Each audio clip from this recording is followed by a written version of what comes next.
Fathers Who Bother is made possible in part by the contributions of listeners like you. To support Fathers Who Bother, go to our Patreon page at patreon.com/Fathers Who Bother and become a monthly subscriber today. What's up, everybody? Welcome to Fathers Who Bother, a podcast for men who are dad as we want to be. My next guest is an actor, author, producer, and MC. His character, Poot from HBO's The Wire, is one of the only hustlers to make it out alive. He's been a staple on the indie film circuit and most recently starred as Kendrick Murphy and Bounce TV Saints and Sinners and his own series, Truthless. Go check it out.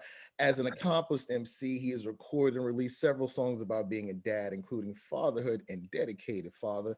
The latter inspired the Dedicated Father Awards, where Tray acknowledged men for exceptional parenting. Today, we are going to talk about his continued journey as a father and why it's so important to his art. Please welcome Tray Chaney to the podcast. What's up, my friend? Hey, Jerry, man, thank you, man, for that introduction. I didn't even really expect that. That was one of the best introductions I've received, man. I appreciate it. Yeah, you reminded me of a lot. I get that a lot. That's been my thing. Did it the first couple times because this show for the most part has been with folks that I've known forever. So Yeah, I use it as an opportunity to kind of give them their flowers, and they say to me, "Dang, I forgot I did that." I know, right? I appreciate it, man. Thank you, man. Thanks for having me on here, man. It's been long overdue, man. I'm glad that our schedules, man, were able to permit for us to do this. For sure. So now you are officially my third guest who has been an alum from The Wire. Yeah. I had the OG Clark Peters on here last. Oh, wow. And then Glenn Turman kicks off season 2. Yeah. So I'm collecting y'all like Infinity Stones. The OGs. the OGs. I mean, God, I gotta follow behind them. Yeah. So you the third. I'm trying to get everybody here, trying to get Mac, Meth, all of y'all trying to get y'all. Yeah. But I guess my first question is like, were the OGs on the set of The Wire kind of like father figures while you were filming? Yeah, man. I can honestly say that. Glenn, for sure, man. Glenn Turman, man. He really was definitely, I want to say, like a father figure. And let me just, be clear. I've always had my father and my grandfather in my life. Rest in peace to my grandfather. But like you said, the OGs on The Wire, like Glenn, Clark Peters, even Wendell Pierce and Wood Harris, Larry. I mean, these guys were guys who were approachable, and for young brothers like myself, who was just coming in the game, I can definitely say they were father figures because I could ask them anything, and that was on and off screen. A lot of people know that every cast member from The Wire was considered like we were all family. That show brought us together, and and I mean, of course, none of us expected it to do what it's done. We're talking 19, 20 years later, but we all became family, like I said, even off screen. So yes, man, to answer that question, they were really, like father figures, OGs, man, who would just really break down knowledge and wisdom.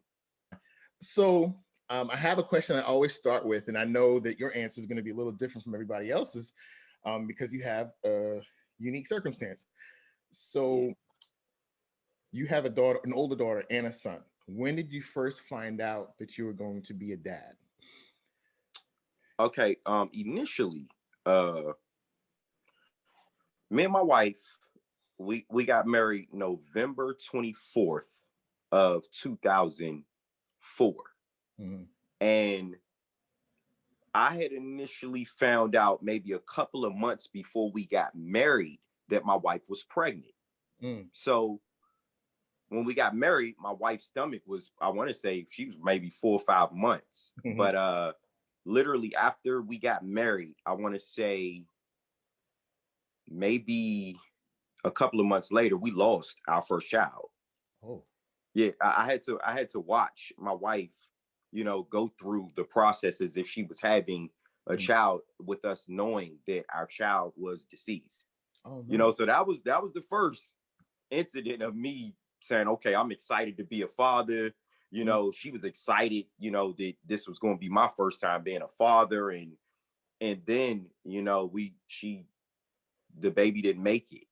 She had a miscarriage, and like I said, man, I mean, to watch that process, I was like, it made me nervous, to even try again. It really devastated us. But a year later after that, going into 2006, June 1st, 2006, Malachi, my son, was born. And that whole pregnancy, me finding out again, okay, my wife is pregnant. We already know what happened with the first incident with our first child, not making it. Now, we had to just take the proper, protocol. And, my wife had to get shots in her leg. You know what I'm saying? It was a certain type of medicine that the doctors required her to have. I remember when our insurance kind of ran out and we had to pay out of pocket. It was, for my son to be here today, 14 years old. He was born June 6th, 2006. I mean, June 1st, 2006. Perfect condition. Yeah, it was just a blessing from God, man. So it just, that situation showed me as a man, as a father, that, things happen for a reason. Me experiencing that, the first situation, to now to then experiencing her deliver my perfectly healthy baby boy. It was like it was an amazing feeling, and something that I'll never forget. I was always, I'm constantly, like, me and my wife, we going on 17 years of marriage this year. I constantly in love with my wife, but watching her deliver my son, I was like, that's a whole nother level of respect for women, period. Like, just watching the whole process, and now I remember when my wife, when it was a success that we had our child, I remember telling her, I was like, that's all you had to do. I got it from here, and literally, man, it was crazy. From like 2006, when my son was born, I was hands-on. And a lot of fathers, they like, wait a minute, I said, my wife didn't have to do anything.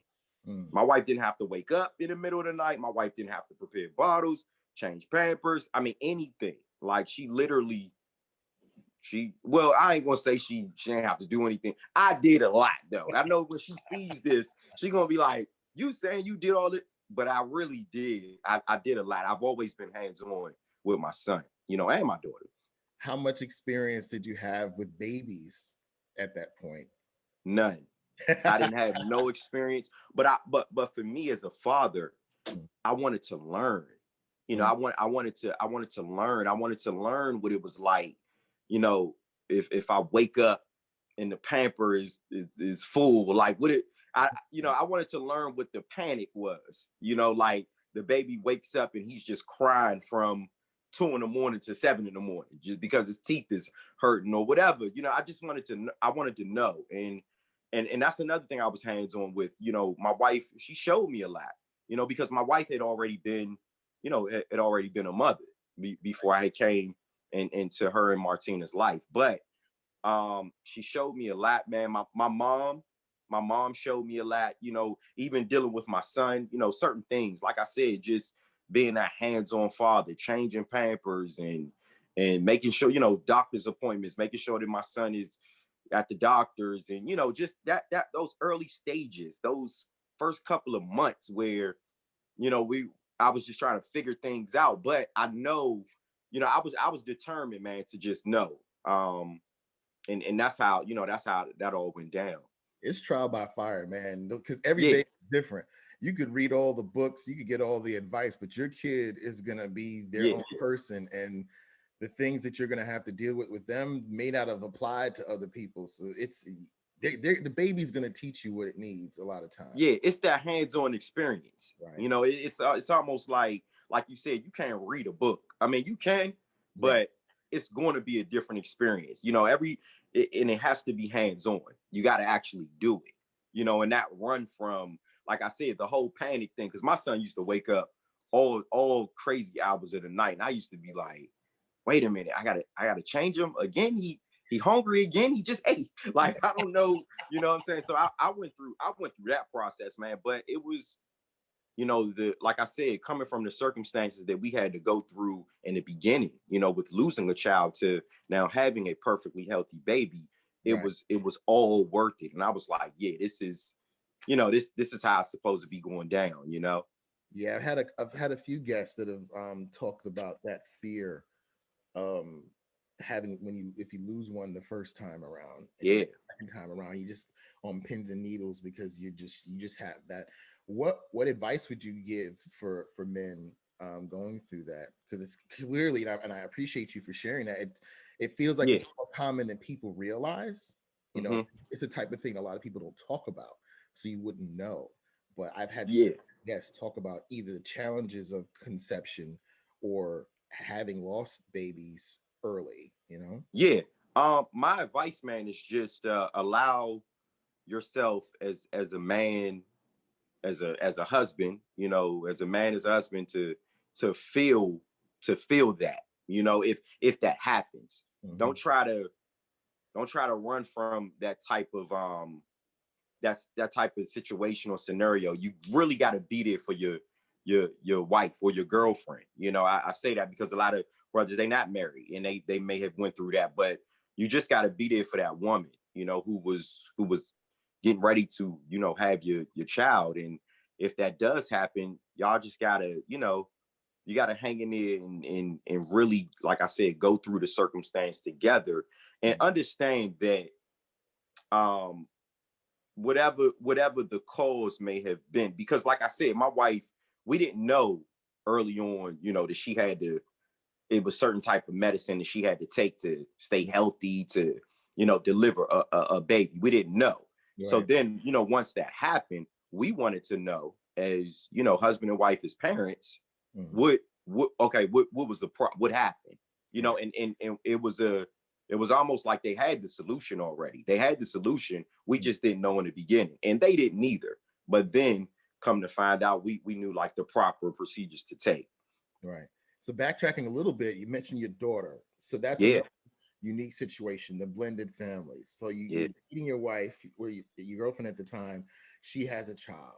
Yeah. What's that like as a man when you're just getting to try to learn this woman? We all know just trying to get on the same page with the woman by itself is its own job. That's But then you different. have her child to consider, you know. So what was that like?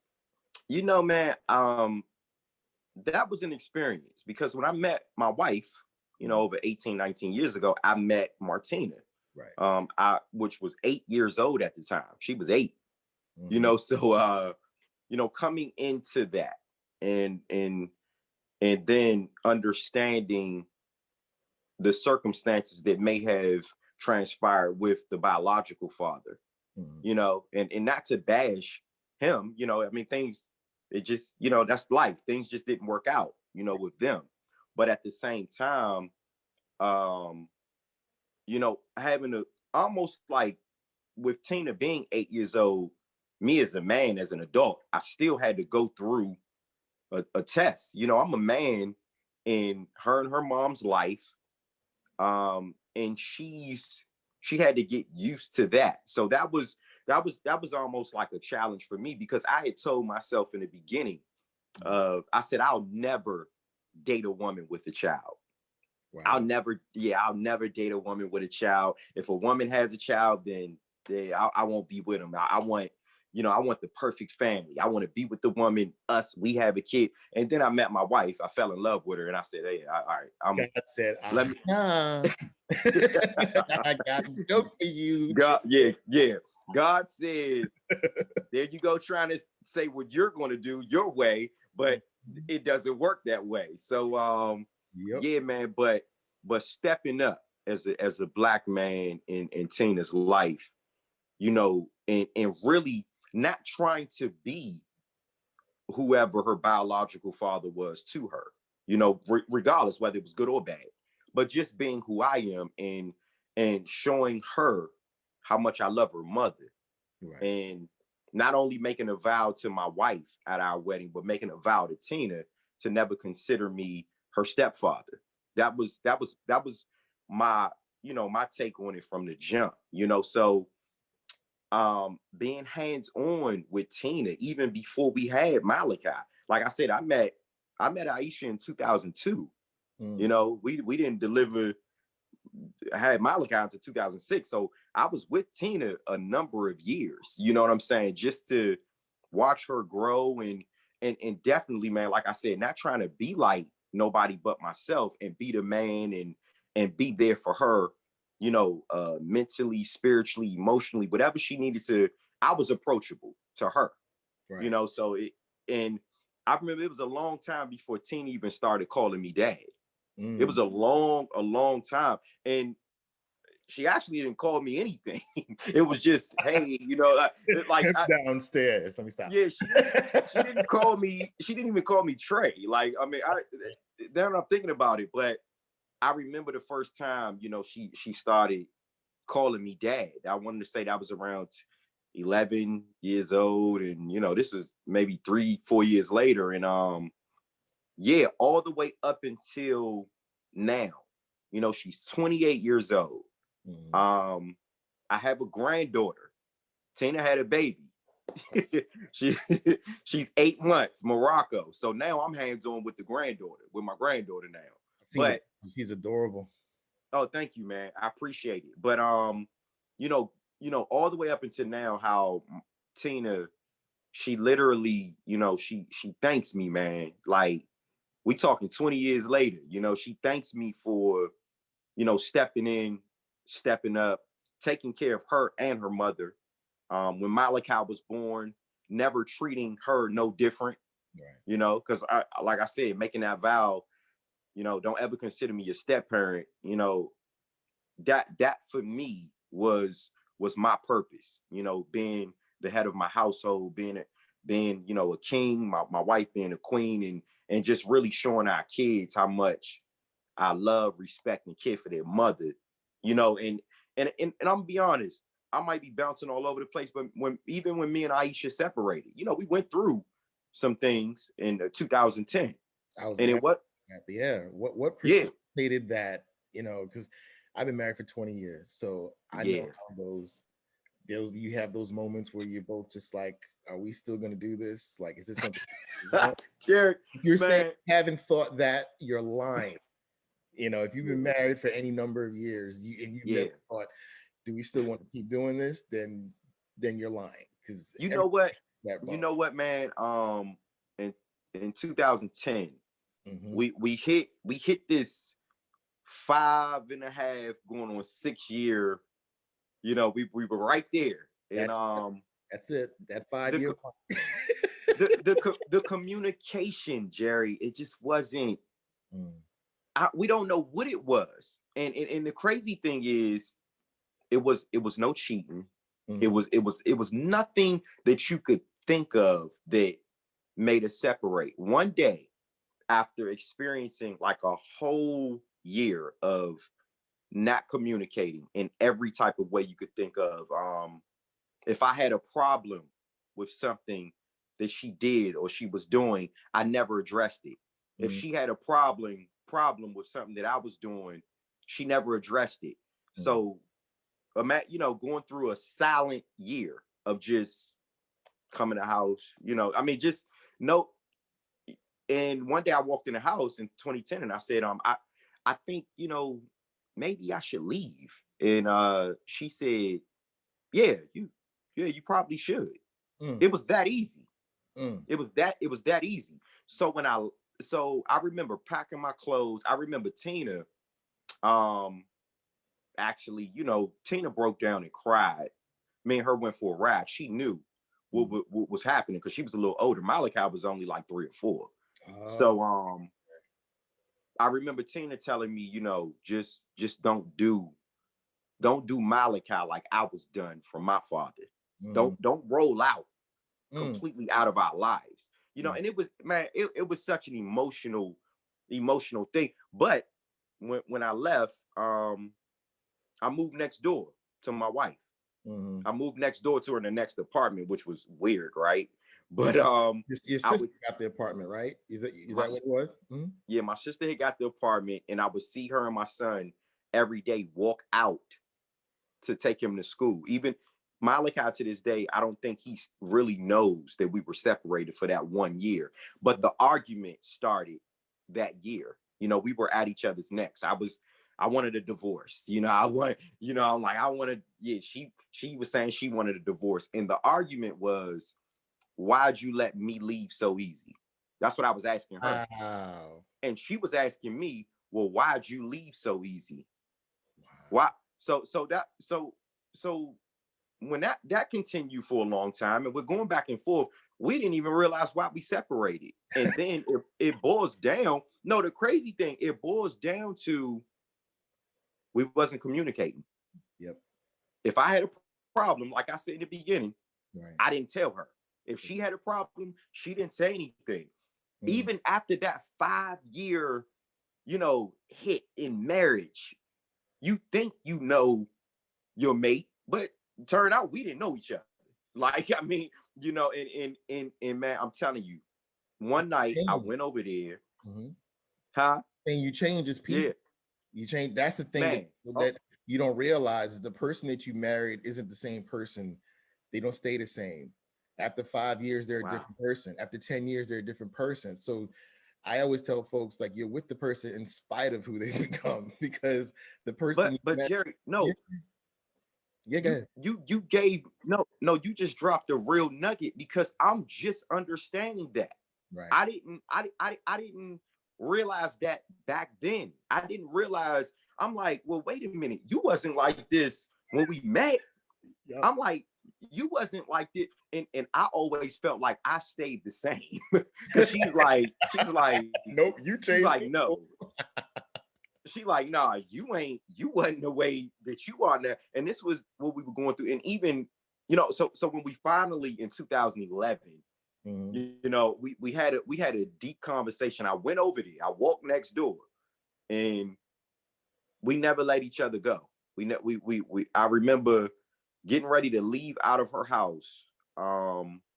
We hugged, and we from that day, 2011, we never let each other go again. Oh, and I'm gonna be honest, man. It's even now, we're in love with the fact that we are changing. That she's experiencing different things as a woman. I'm experiencing different things as a man. I'm her husband. That's my wife. We got 2 kids and a granddaughter.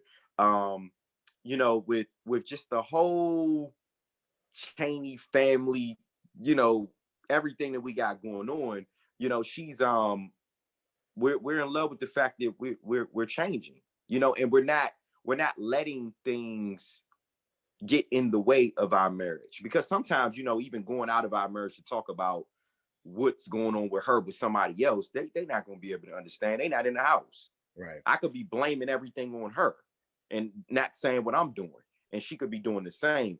But another point, man, that I wanted to make too is we understand how each of us individually have to be happy.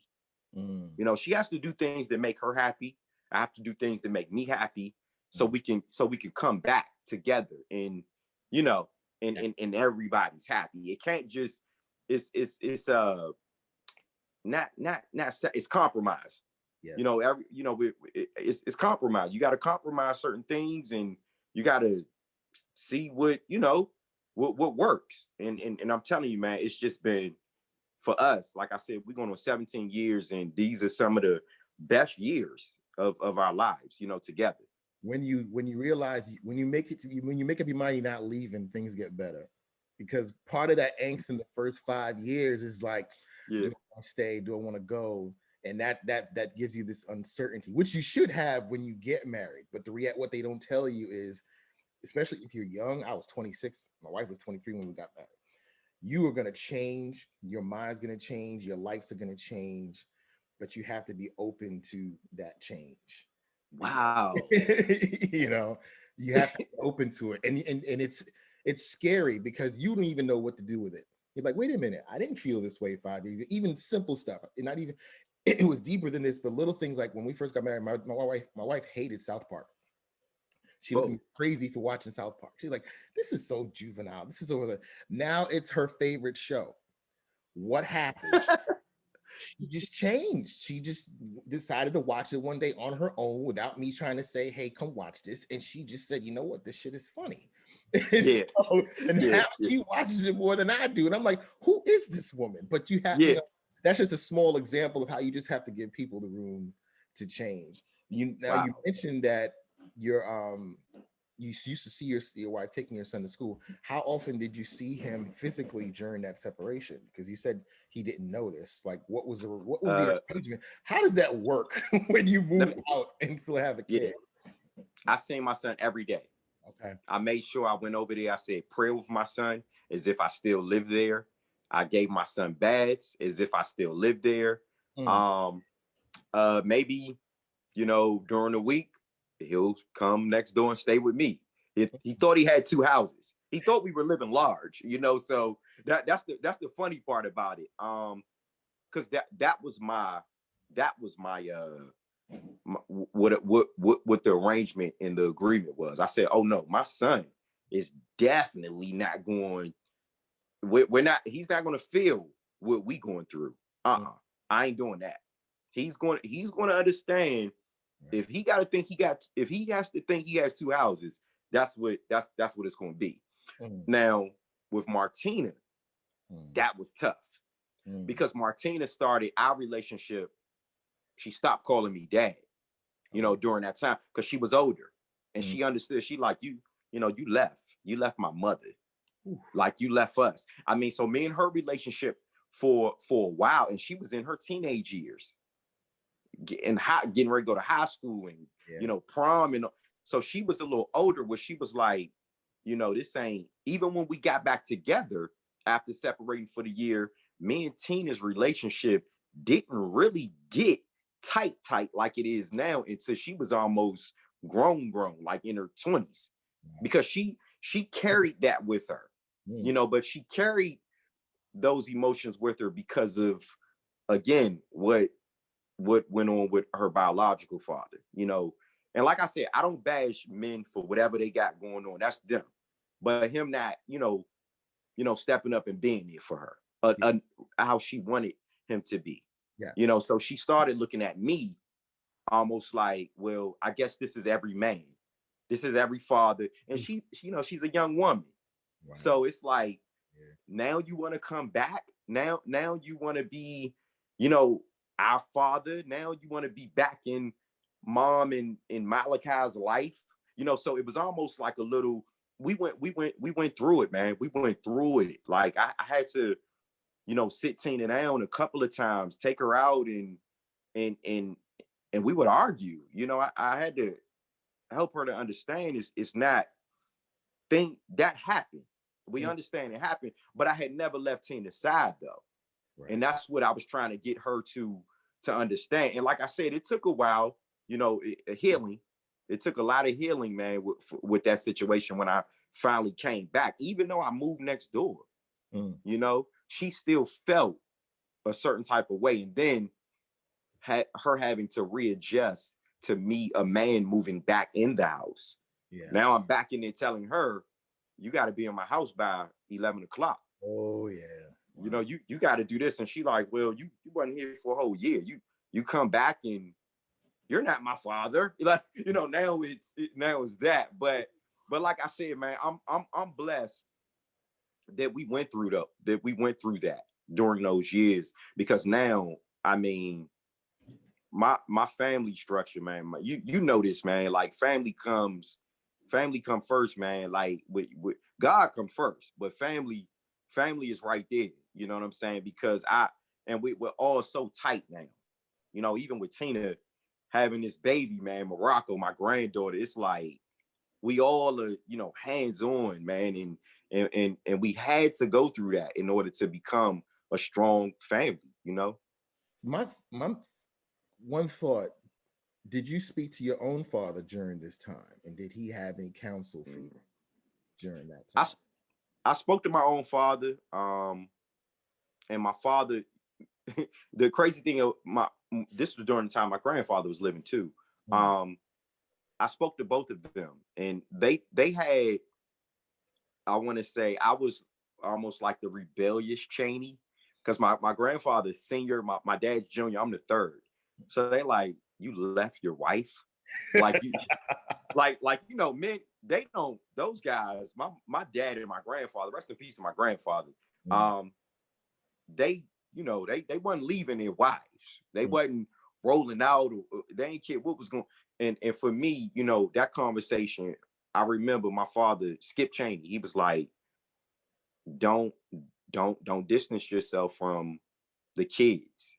Don't distance yourself from your wife. Y'all are still married. Yeah. Y'all are not divorced. Don't have her wanting for nothing. If you're not going to be in the house, right. If you're not going to be in the house, if you ain't going to be around your kids every single day, don't have them wanting for nothing if you're out. And that was his words. He'll always end with, because you crazy. I never would have left and this and that. But at the same time, man, nobody was in my household. Things happen. We were going through some things, and I felt like I needed to leave. She did too, So, but that was us. You know what I'm saying? But at the same time, still getting that advice from my father. It was like, look, man, don't be out here like some of these men that we see that's just like, okay, I'm done with you. I'm done with the kids. I'm done with everything. And had them out here looking crazy, struggling and going through all this and that. Nah, my father wasn't having that. My mother wasn't either. My mother was like, okay, this is the decision that you gonna make. Like your father's saying, don't have my grandson, my granddaughter, my daughter-in-law wanting for nothing. You still gonna go over there every night. You still gonna say prayer with your son. You still gonna do that. Yeah, and I'm a grown man. My mom and dad wasn't playing with me, man. I believe it. Yeah, they was real with it. My mom is low key. She probably doesn't even realize this. My mom is my wife's staunchest advocate. Because my thing is, when I get upset, we have our blow-ups. First thing I do is call my mom, or I go over to see her. And she's always setting me straight. Like, boy, go home to your wife. Like, what's wrong with you? Wow. Yeah. Like, she's supportive of me for sure. She listens, but she just pray on it and go home. And that's go home. Go home. she ends with go home. Yeah. Yeah, I love that you had that continuity with your dad and your grandfather, rest in peace, because I want to get into the songs that you made. First one was Fatherhood. Your dad cameoed in. Talk to me about what inspired that song and what it meant to have him in the video and putting that. Man, it was so crazy, man, with Fatherhood being my first song that I had actually wrote, recorded, shot a video for, that got real recognition off of, me being an artist in this game, me being an actor. I always said, people are familiar, and we were talking about this earlier. I said people are just familiar with Poop from The Wire. They're just familiar with that part of my life, but they don't know how Tray Chaney is really living. I'm married, I got kids, I love my family. Some of my favorite artists, Jay-Z, these guys talk about real life. I heard Jay-Z say that one time. He said, in records, you got to tell your truth. Tell the truth. Truth speaks more to people, regardless of what it is, good or bad. My truth was, I'm a dedicated father. Let me put that in a rap. And that's literally how it came. I said, I'm gonna just tell the truth about, being a father and how much I love being a father. And I recorded the song, and Lamar Tyler from blackandmarriedwithkids.com, Lamar Tyler, who happened to be a video director at the time, he was like, man, this is a song that I don't really hear too much in hip hop. Right. This Fatherhood record is something we got to shoot a video. And I was like, yeah, we'll shoot a video. And the whole idea, I said, I'm going to feature my father in it, and I'm going to have my son. Malik, I was very young at the time. I said, I'm going to have both of them in it. I will never forget. We drove to Atlanta 10 hours from Washington, D.C., which is where I'm originally from, D.C., Maryland. And we shot the video. And man, when the video was shot, you know, like I said, my dad rode down there with us. I put him in the video, cameo. Man, we put that thing on YouTube in 2011.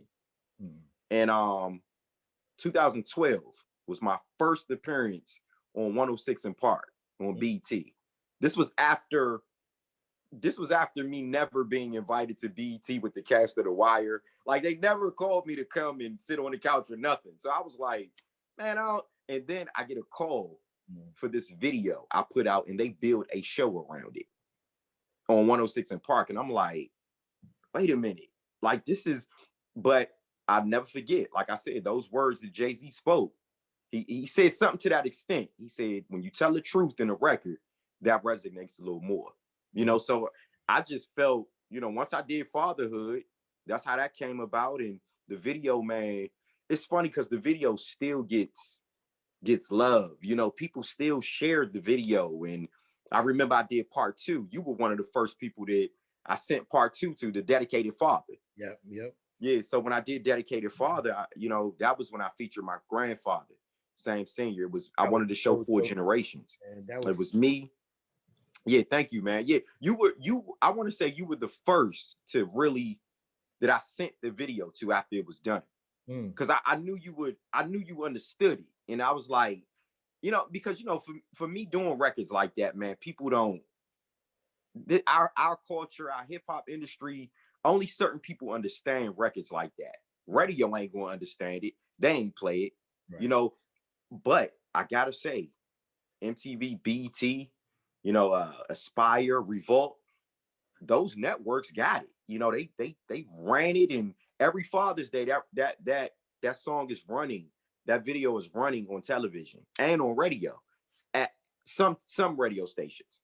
But yeah, man, it was just, I just wanted to tell the truth, man, about who I really was. And I wanted to show, you know, Black men really stepping up as fathers, as men, because there's so many negative images when it comes to us. You know, when it comes to Black men, it's like, all right, dead be dead. You know, especially if it's a mother out here, if it's a woman out here that done been through it, we could forget it. They gonna go off, you know. So I said, man, I wanted to show the positive side, a positive image. And that visual, what do you remember about shooting the video? Was this the one where you went to the MLK Memorial, or was that Fatherhood? I'm trying to remember. Dedicated Father was the one where we went to the MLK Memorial. Yeah. And that was like, you know, big thing in DC, you know, back then when it first got up, and something told me, and I'm be honest, only for you, Jerry, on your show, we didn't have permission to shoot there. This is an exclusive for Fathers Who Bother, right? We did not have permission to shoot Dedicated Father at the MLK Memorial, you know, Lincoln Memorial. We did not have permission, but I think the security guards that were walking around during that day, and people, that visual felt and looked so good with all of these Black men holding their fist up in the air with their kids. Nobody bothered us. I was able to do whatever I wanted out there that day. And I'll never forget that, you know, because I remember, and it was my idea. I was like, oh no, I gotta perform this up against, you know, Martin Luther King's behind me. Like, I want to do this, you know, and I never forget my videographers. They were like, man, we gonna get in trouble for you. We're gonna get kicked out. And I was like, I don't think we're gonna get kicked out for this. And we didn't. People were walking past.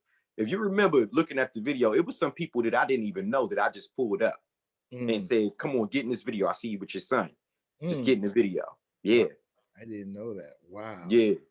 The visuals would caught me because I'm a historian, you know, I'm a history major, and I kind of covet the presence of our elders. So seeing your grandfather, and then, you know, because I didn't have my grandfather passed before my son was born, but I have a picture of my father and my son, and that, seeing the three of us, those 3 generations always moved me.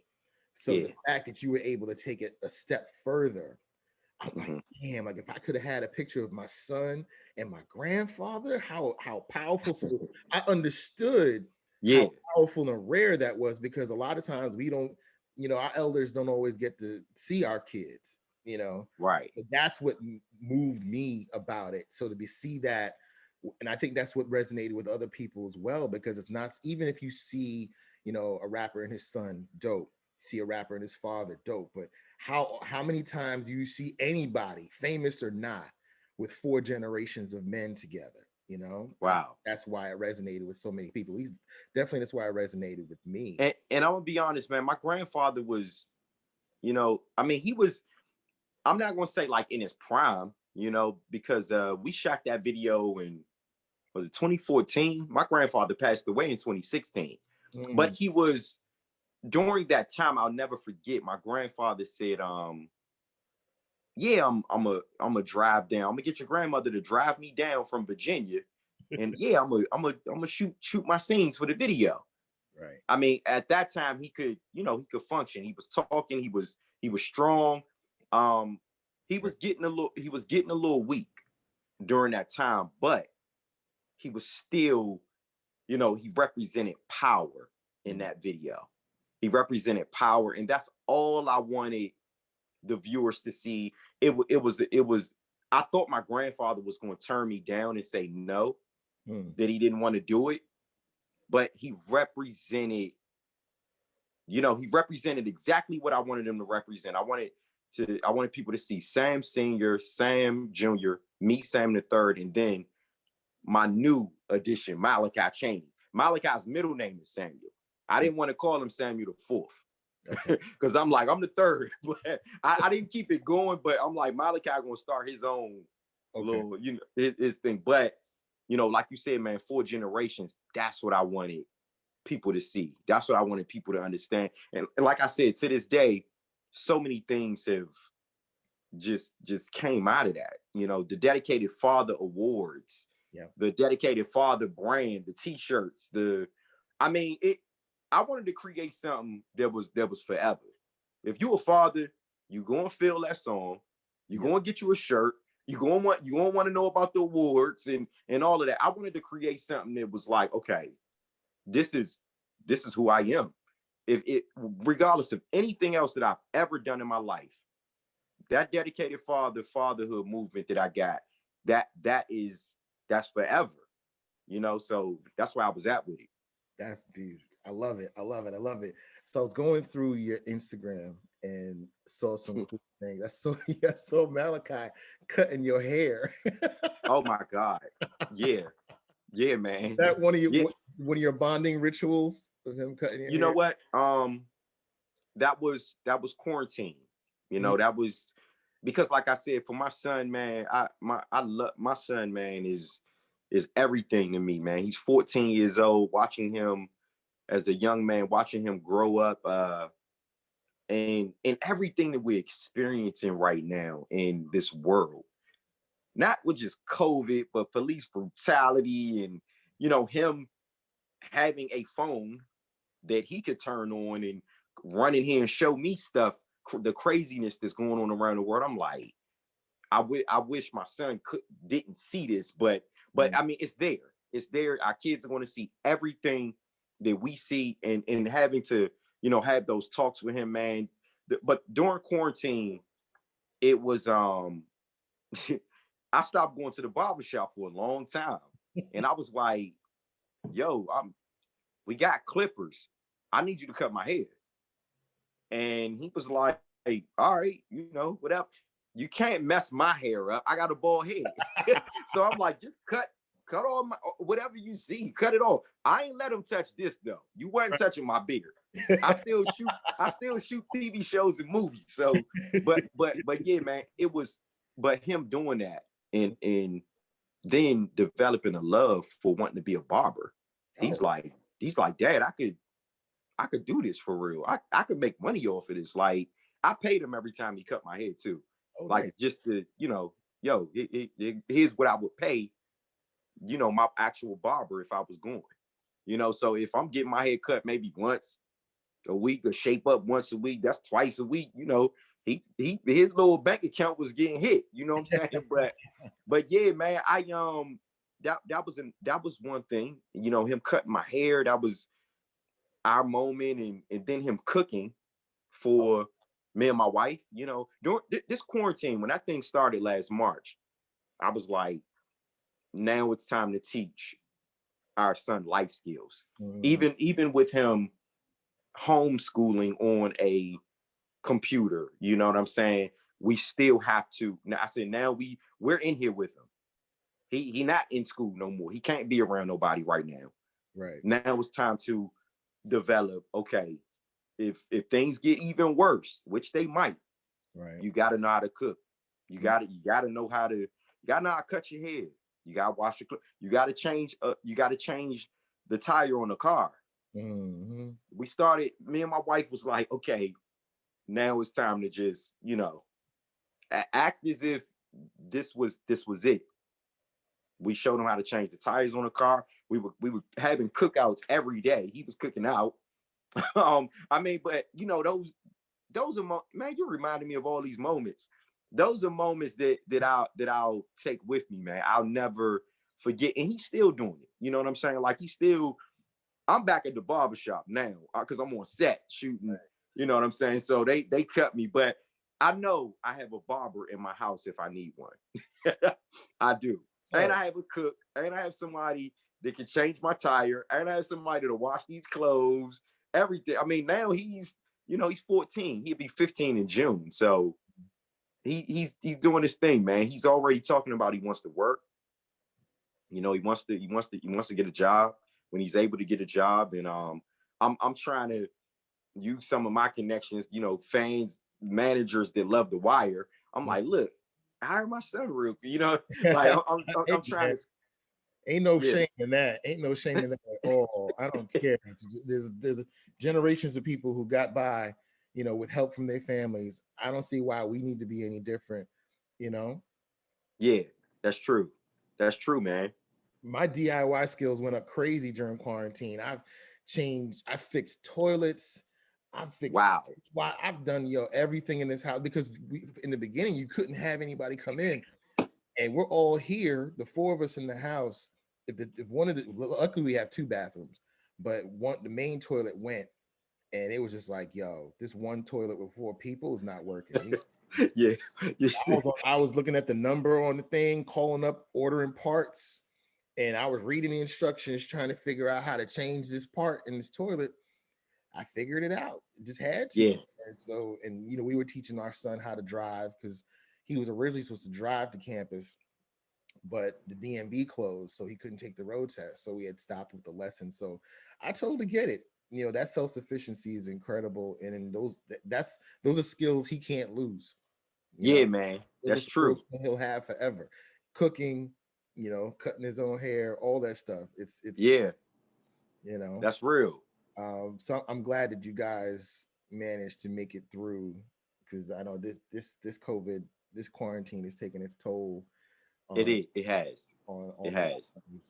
What does he think of your acting? I think I saw a clip of you guys watching you on Saints and Sinners. Yeah, he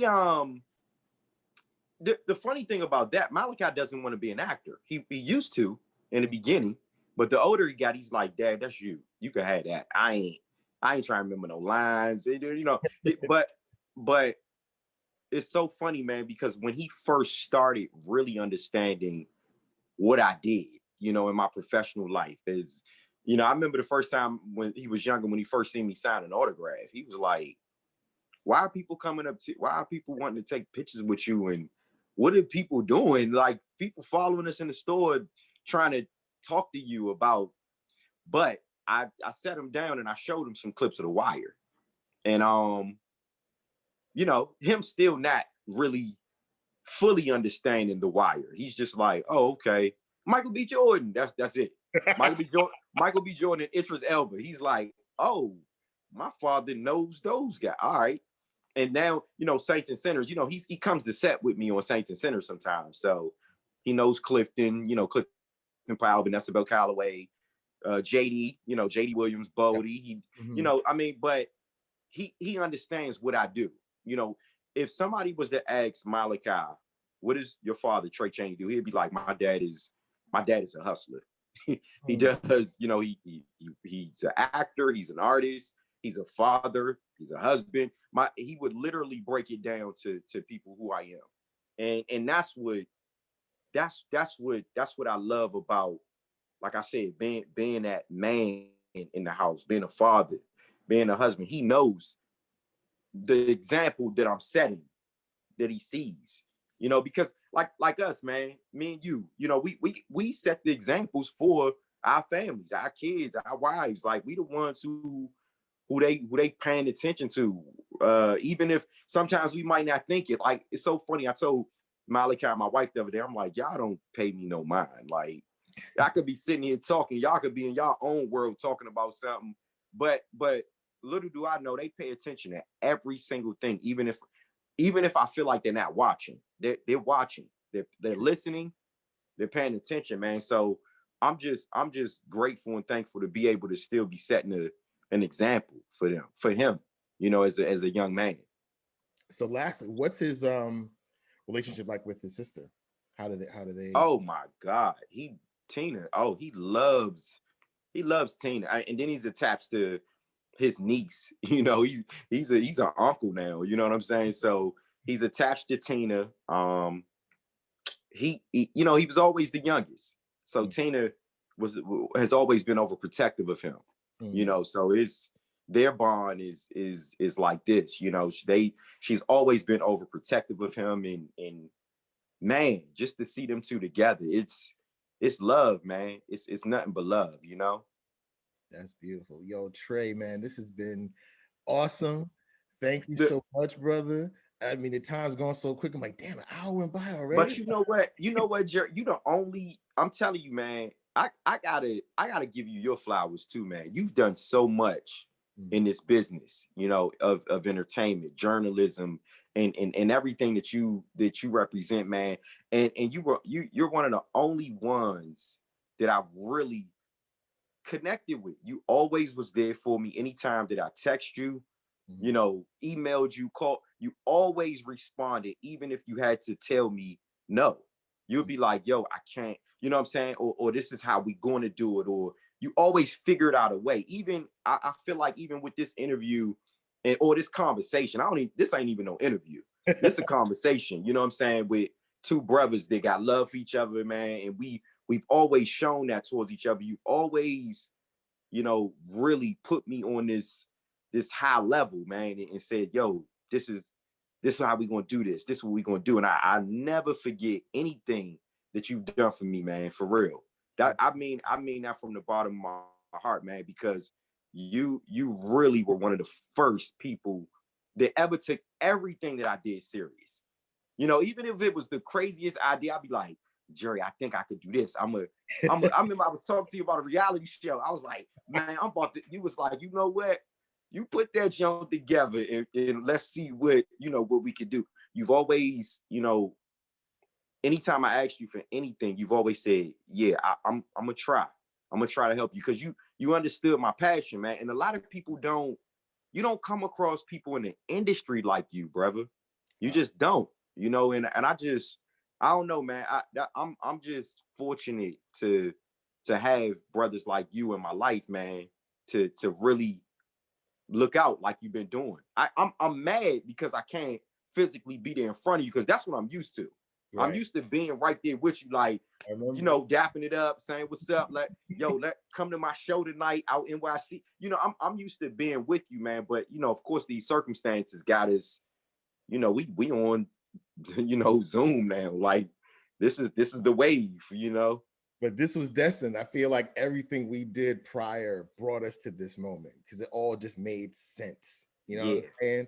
Like, I always gravitated to work you were doing, even with like the anti-bullying songs you were doing. I was like, this dude is doing something different. And it's something I've always looked for, since I've been doing this over 20 years. Yeah. No one else was doing what you were doing. So I felt like we give so much time in this industry, frankly, to bullshit. Yeah. And I felt like, you know what, can we at least allot some time, 5 minutes out of this 24-hour cycle of garbage to put some light on goodness? Is it really who's it gonna hurt? You know what I'm saying? Because I know everybody's protective of their time, and if they're like, oh, I ain't got time, or people gonna watch it, is it gonna get views? Because I spent 3 years at BET, so everything is like, well, what the metrics? What is the research saying? Are people gonna connect? I'm like, yo, is it real? Does it have, Wow. does it, like, can we get back to just highlighting things that we like or that we feel are important versus what we think is going to hit a target of views on YouTube? And Yeah. that's just where I've been, so I feel like all of that has brought us to this moment, and I Yeah. appreciate it, and I'll take every flower and I'll give you yours in return. Thank um you. so this conversation was everything I thought it would be and more. um, Yeah. 'Cause you've been a real one, and when I sat down and I said, okay, Tray, I definitely Yeah. got Yeah, we gotta go. to We gotta do this. We we gotta got to do it. do this. And you know what, I'm glad we finally got it done. It's ironic that like you said, we can't see each other, and you would think it would be easier, because it's virtual, Mhm. but folks are busy. Folks are running around trying to make sense out of all this chaos, so Yeah. I appreciate us at being able to finally link up. And Yeah. Thank you, man. I appreciate it too, man. For real. Yeah, this is big. I can't wait till it comes out. yes, I'll When are definitely. y'all dropping it? This I'm starting back up season 2. I'm gonna cut this part out in my edits, but I know. Yeah. um February 1st. I'm gonna start February 1st. I'm gonna start the first episode, and then so you are the third. Okay. So So you getting some love though. I mean, because oh yeah, I seen a couple of them joints. You know what I'm saying? I'm blessed, man, because I look back at season 1. I'm like, damn, I got all those folks. I got Drez from Black Sheep. I got Master Ace. I got Wow. Thelonious Monk. I got it's kicked it off with Fonte. So man, I'm blessed because all those folks, with the exception maybe one or two where a publicist saw it and hit me up, was like, oh, I think this person would be good. Like I had not previously met R.A. the Rugged Man. Yeah. His publicist saw what I was doing, and he happened to be dropping a project, um, and he had his kids on the cover. So I was like, oh, this is perfect. He's like, yeah, I got to yeah, talk to him, and he had an incredible story about his relationship with his father. He got a hip hop quotable for a song about his dad, and then so that was luck. But for the most part, just the people that I vibe with, like Felonious Monk, we on Twitter, and I see him tweeting about his son all the time, and I'm like, yo, Monk, what's up? He's like, yeah, I'm just waiting to film the next season of my show, so let's do it. And so yeah, I'm blessed, and I'm so yeah. happy that not only are people agreeing to do it, but they're really sharing and giving of themselves in the process. Like, I'm still, the stories that they've shared with me, I feel is very privileged and feel very like, you know, Yeah. protective. I try, That's dope. when you try to market things, you want to share with people like the boldest part of the interview, but I feel like I don't want to put that out there like just with no context because it felt a little exploitive. You know what I'm saying? I don't want to put some Right. toughest moment up on Right. the internet in that way. So it's been a bit of a dance, um, figuring out where to go and how to promote without exploiting folks' experiences. But it's been amazing, man. Yeah. I'm thinking ahead to what I want to do. Like I eventually want to get when we can go back outside, gather us all together, Yeah. and have these conversations together as men. So I'm looking forward to doing that in some capacity once we can all get together in a room again. That's a bet, bro. Well, I'm here, man. Whatever you need, man. And like I said, anything that I got, I'll be sending to you, man. I know Truthless, man, is Truthless was a film, a short film that I was sitting here during quarantine. And I was thinking about this character. I was watching New Jack City. I was watching Menace to Society. And I was like, I just want to go there one time for my Wire fans. I said, I want to go there one time for my Wire fans and show them this side real quick. And I said, let me give it my all. Because anything I'm gonna do, I'm going to give it my all. Right. And it's a shame that people they gravitate to this more than fatherhood. they gravitate to the negativity, and it's like y'all would rather see me hold guns, shoot, sell drugs, trip, and do all this stuff, but you don't want to go buy my shirts. Like, you don't want to talk about fatherhood. You don't, and I'm like, it's weird. It's a character, of course, because I'm an actor. I mean, I get called for all types of roles, but I said, man, we put it out there, man, on Amazon Prime. People are DMing me, man, I love this. This is so crazy. This is great. I'm like, this is wild. But it's I'll balance and options. That's all I say. It's like the great DJ Quick, he said balance and options. It's fine. I understand part of you is feeling like, well, why didn't they gravitate towards this? It's like, you know what?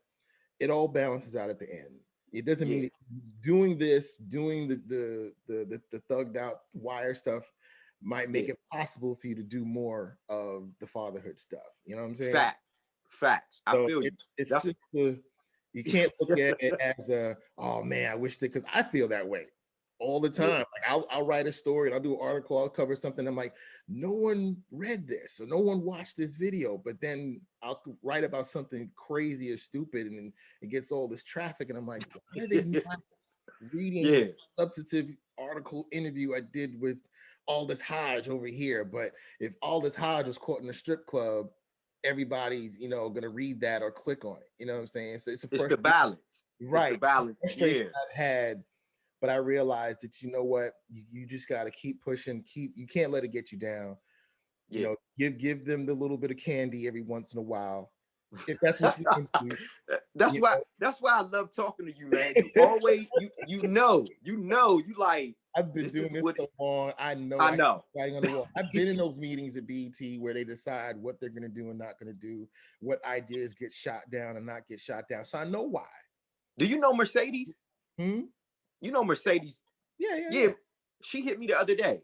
Yeah, she just reached out to me the other day, like, yo, what you got going on? I'm like, all right, I'm gonna send you this. I'm gonna send you Truthless, and check it out. See what's up. So we'll see, man. Yeah. Hopefully it'll I'm hoping that now that things have changed a little bit, that I'm not there anymore, but I'm hoping that it's made them more open to working with folks, because they realize that this is going to be our new reality for a long time. Give future. So hopefully that means that they're open to working with more folks and not feeling so constrained. I got you though, man. We could talk for hours, man. I gotta take in some business. So man, definitely. But hey man, I'm gonna text you, man. Anything you need from me, man. Like I'm gonna push what I got going on. I can't wait till this come out. I'm gonna go hard with that. Cool. Well, thank you, man. Thanks for everything, man. Thank you. All right, all right, hit me, man. All right. If you're enjoying Fathers Who Bother, please make sure to hit that subscribe button and follow us on Instagram at Fathers Who Bother and Twitter at Fathers Who Be. Thanks.